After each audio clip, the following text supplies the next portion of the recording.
கிட்ட வாங்க, கிட்ட வாங்க. அனைவருக்கும் வணக்கம்.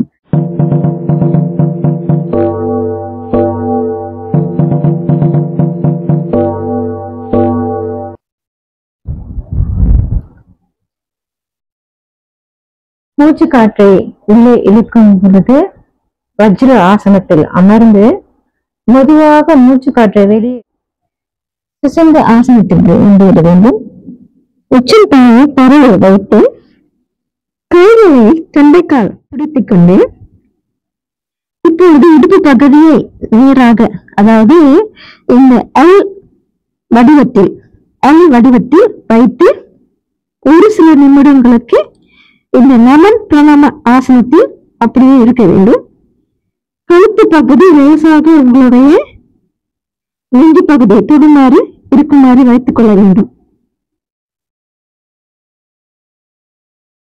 இப்பொழுது குண்டி பகுதியை சிசந்த ஆசனத்துக்கு கொண்டு வந்து இந்த மெதுவாக மூச்சு காற்றை வெளியே விடும் பொழுது நேராக வஜ்ர ஆசனத்திற்கு.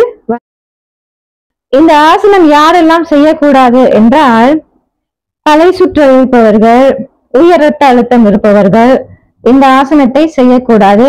மேலும் உடல் உபாதைகள் இருப்பவர்கள் தயவு கூர்ந்து மருத்துவரை அணுகி ஆலோசனை பெற்ற பிறகு இந்த பயிற்சியில் நீங்கள் ஈடுபடலாம்.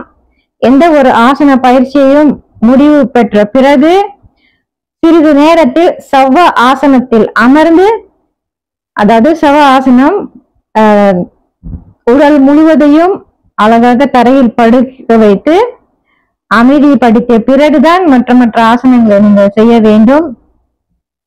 சவ ஆசனம் நிறைய போஸ்ட் நான் போட்டிருக்கேன். என்னுடைய மேலும் விவரங்கள் உங்களுக்கு தெரியணும்னாக்கா என்னுடைய யூடியூப் சேனல் இருக்கு MNS OCN. அந்த யூடியூப் சேனலை வந்து சப்ஸ்கிரைப் செய்து வைத்துக் கொள்ளுங்க. நான் பதிவிறக்க செய்யும் அனைத்து காணொலிகளும், அதாவது யோக ஆசன காணொலிகள் உங்களுக்கு உடனுக்குடன் வந்து கிடைக்கும். நன்றி, வணக்கம். I am Ojascha.